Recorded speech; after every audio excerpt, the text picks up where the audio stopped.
This is the Showstopper and welcome to my channel.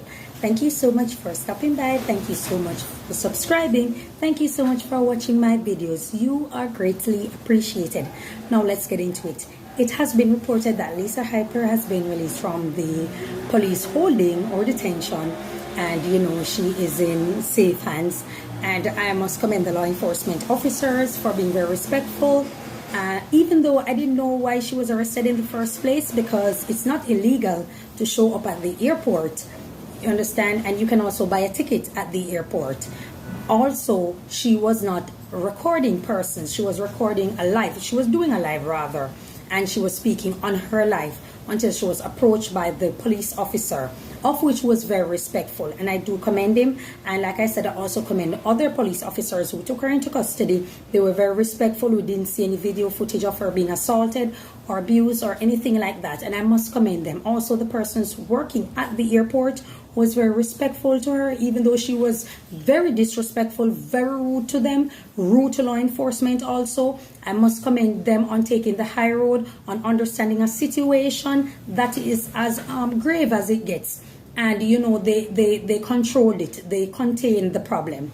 And I'm very happy and I'm very pleased with the law enforcement officers for using some sort of discretion. I spoke on Pompity and I commend her for taking the high road when Lisa Hyper was attacking her on the live and everything. And even though I saw another footage wherein she was like mocking Lisa Hyper at the time, and I was not so in high spirit of it. It didn't sit well with my spirit, and I said I was going to speak on it. However, her taking the high road in the situation where Lisa Hyper was disrespecting her very much, and she said that she doesn't hate her, she doesn't have anything against her, she only recommend that she seeks God in a time like this because she's going through a lot. And Lisa Hyper wasn't trying to hear her, wasn't having it, and she was just going on, being very disrespectful. So my commendation still stands. I still commend Pampite for taking the high road and not having an unnecessary diatribe with Lisa Hyper. Okay, now looking into the situation, I realize that the persons who have supported Vybz Kartel and work as a people, I'm looking at something and I'm realizing that whenever it is that she speaks on the situation in pertaining to her relationship or relations with Vybz Kartel over the years, persons are saying that she's lying and she's this and she's that. However, when she speaks on someone else, she's not crazy, she's not lying. And I'm like, how do you process information? Is it only when it's someone that you like it happens to be a lie, but when it's someone that you do not like, or the accusations or the allegations being laid against them happens to be true? You understand me? And I'm trying to find out how you guys process information. I think it's very unfair, it's hypocrisy, and it speaks on the low intelligence that these people abhor.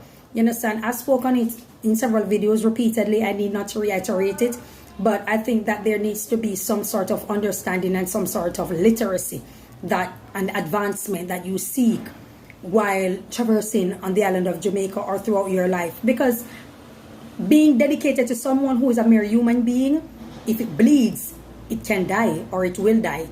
They're human being like you and I. I'm not sure where this whole worshipping comes from when it comes to Vybz Kartel, where he can simply do no wrong. There's a lack of accountability, lack of responsibility on his end, and Lisa Hyper is holding him to the fire. Clearly, she's stating that she knows him from the age of 5. That person would be very close to her. She was also intimate with him prior to Shorty, according to her argument.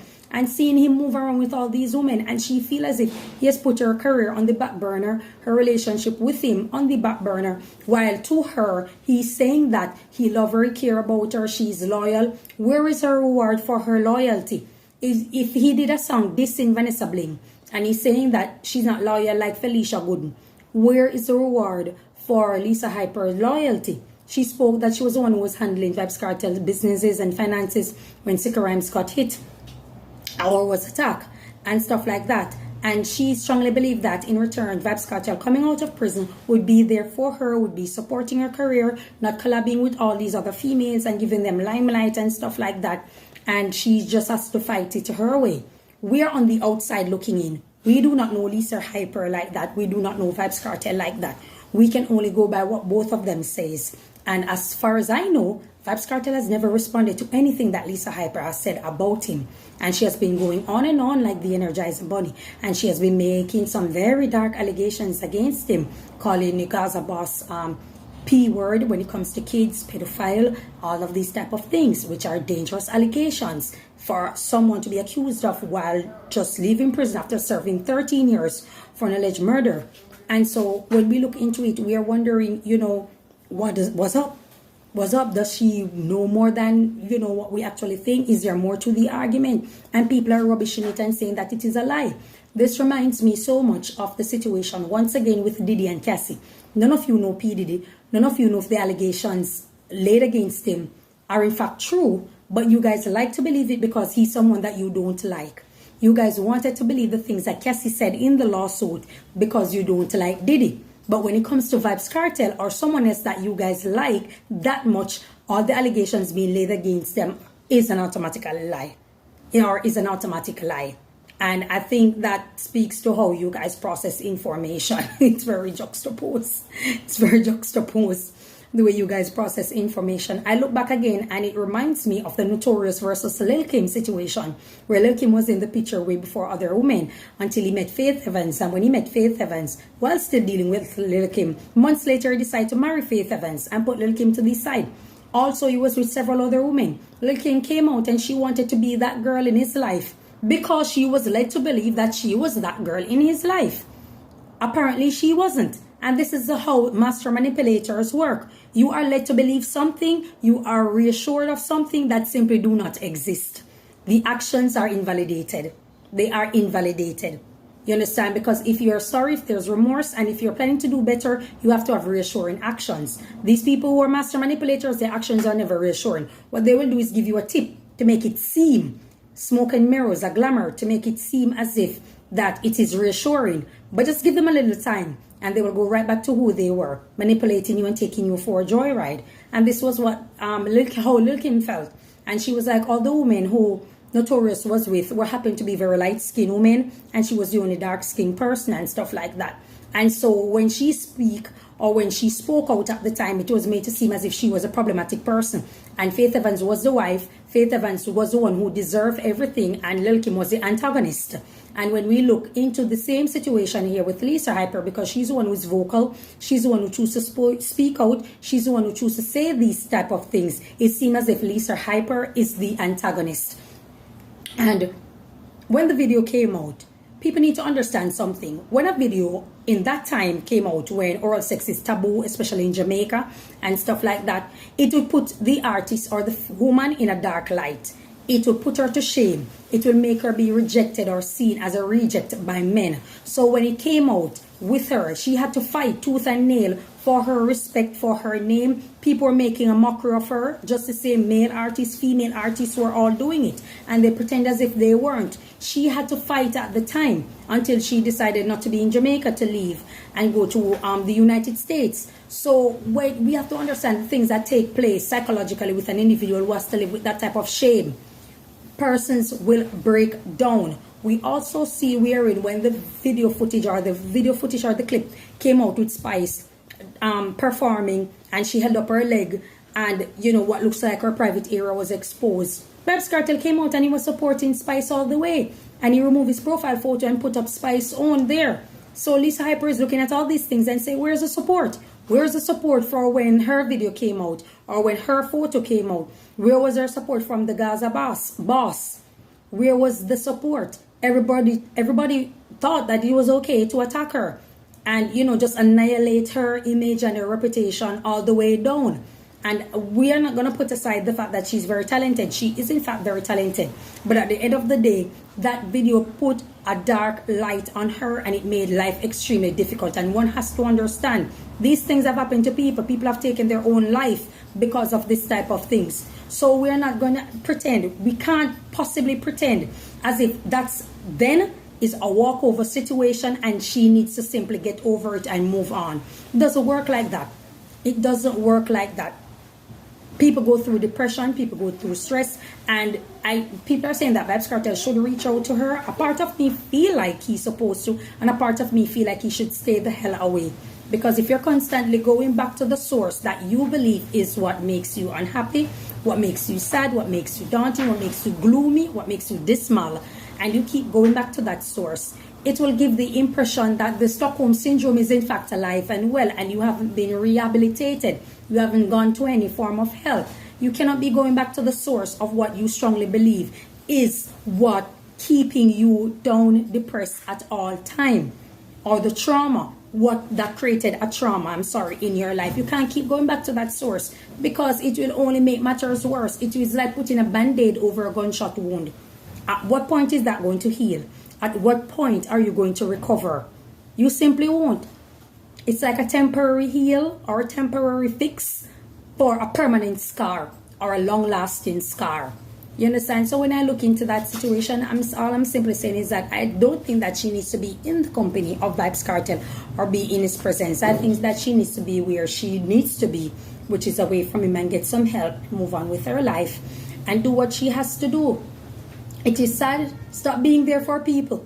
And I find it very strange, so many women attacking Lisa Hyper for their Gaza boss because they love, I keep saying boss, for their Gaza boss because they love Vybz Kartel and stuff. But these are the same women who will come and say, my baby father is this, and he's a dirty man, and he's this, he doesn't take care of his kid, he lied, he cheated, he was with my friend, he was with my enemy, he was with my mother, my sister, my aunt, my cousin, neighbors, nieces, and other relatives.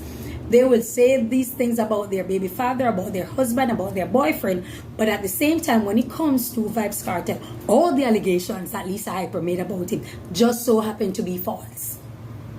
That's what I find strange. Everything that they have to say about their baby father or the men in their life happens to be true, but what Lisa Hype says about Vybz Kartel happened to be a lie, and none of you were there. Nobody knows Vybz Kartel like Lisa Hyper does it, or a close family member. Because if you know this person and saying that you know him since you are the age of 5, clearly you're going to know that much about him. You understand? Vybz Kartel has never disputed this argument. He has never rebutted it. So what do you say? What say you?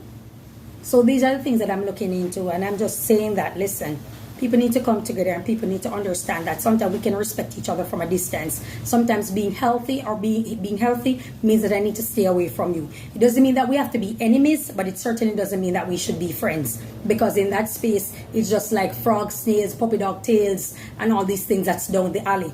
And if it's down there, don't walk on that road. It's not that easy to do as it is to say, but with time, heal, you will move on. It takes a process, because for you to be around this person all your life and for you to simply walk away is not that easy, but it can be done. It's not impossible. It can be done. Okay, so moving on, I see we're in 119, you know, the Miss Kitty 2-plate guy. He came out and he was apologizing about Lisa Hyper situation, and I understand, he was, in remorse. He was remorseful about him making fun about the situation, and he was apologizing to Lisa Hyper, speaking on mental health and, being broken, and believe that she was hurt by, Vybz Kartel and other persons and stuff like that. And funny enough, he didn't apologize about Sean Paul. But anyways, that's another topic for another day. Then he's saying that men get hurt by women, and men are weak when it comes to women because they love, and women are so wicked and evil to hurt men. And apologizes for anything, but I want to apologize sincerely to Lisa Hyper for any content that I used her to make, any fun when me make of her, any joke when me use her make.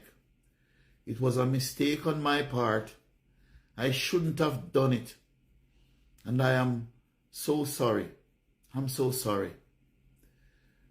Because any one of us can get caught up in this mental health situation, and not something for joke with. Me can't tell you no plain and straight. Any one of we, anything can happen to any one of we, and we snap.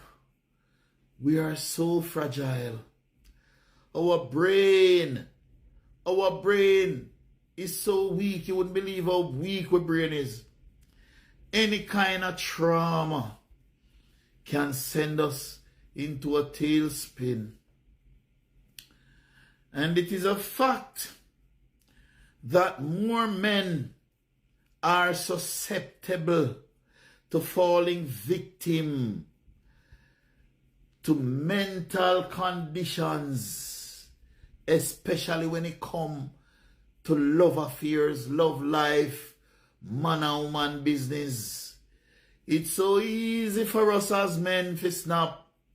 The amount of man where they on road. If you pass 10 man on the road, I eat out a garbage pan. 9 of them, a woman mad them. If you go to a bar and you see 20 man in a bar, 20 junker that drink them life away, 15 of them, a woman cause it. Woman cause it. It is very rare that women have mental breakdowns because of love. And the reason for that is because men love genuinely. So he was speaking on men and saying that men get hurt and women need to be careful when you're hurting persons. He broke it down and speak on every gender, both gender, men and women. But he was mainly focusing on the men. And I'm like, if you're speaking on this hyper situation, how did this reach to men being a victim? How did it also reach to women love based on conditions and men love unconditionally? When a man love you, he love you unconditionally. I even see CV was rebutting his argument and was saying that women and men love conditionally. However, the conditions are different. When it comes to women, it's based on provision, and when it comes to men, it's based on him being there and him being a supplier and stuff like that. Or when it comes to men loving a woman, it's based on his physical attraction to her. You understand? But when it comes to women loving a man, it's based on provision. And I have to rebut his argument also. I believe that men and women love condition based the same. A woman can love a man based on the fact that she's attracted to him. Or a man can love a woman based on the fact that he's attracted to her. A woman can also love a man based on his ability to provide. A man can also love a woman based on her ability to provide. See, we always try to separate the genders, and there's no scientific evidence to prove that when it comes to love, when it comes to affection, there is a pronounced definition or script that women follow by nature versus men by nature. There's no scientific evidence to prove it. If you check in the very animal kingdom where they say men hunt, no, the female lion hunt. The queen bee is the head and male bee follow her. So what do you say? You understand? These arguments are baseless. It's much like the alpha and beta theory. It has been debunked so many times and people still following it because it doesn't exist. Who is beta in this pride can be alpha in another pride. So the argument is flawed. So it's the same thing. People by nature do what they feel like doing. And nobody's born polygamous. Nobody's born monogamous. These are choices. All these things are man design. Man design. Case in point, if you go to some places in New Guinea, the women select the men also. Whoever it is that she chooses or any amount that she chooses to lie within one day, it's completely up to her. Places in India, it's the same thing. A woman practices polyandry, which is having more than one husband. So I'm simply saying that all that you are talking about women should do or what is designed for women and what is designed for men, it's man's design and it's a means of entrapment to control women and keep them subjugated. That's what it is. Only to keep a woman subjugated, to keep her subordinate and subservient to the male specimen. That's all it is. Put a woman in any situation when it comes to civil or structure, or when it comes to employment, when it comes to any form of movement, agriculture, science, whatever it is, the woman will have to do what she has to do if there's no man there. So what say you? You understand? All these things are man-made social programming. So when I look into it, when I knew I had no place talking about men, when men love unconditionally and they love women to this, and when women love based on conditions and all of that, rubbish. CV also say that they love and both of them love, but it's based on it's condition. Both their love is condition, but it's different conditions. So the term also rubbish, because you go places in parts of the world, we know by now that women will hate just like men. Men will love just like women. woman will provide for a man, man will provide for a woman, given circumstances. But people just strongly believe that there's certain sort of module or some sort of module, I should say, a Morse code designed for women to follow and men to follow, and it is by nature. It is simply not. It is not. It is not. There's no scientific evidence to prove it. All that we're talking about is social construct based on our grandparents, parents, forefathers, and so we're raised and we're taught to believe these things. And so applying it over the century, it becomes norm, it becomes culture, it becomes nature, it becomes second nature, like habit. You understand? But that's all I have to say. Thank you so much for your time. Enjoy your day and may God bless you. Bye-bye.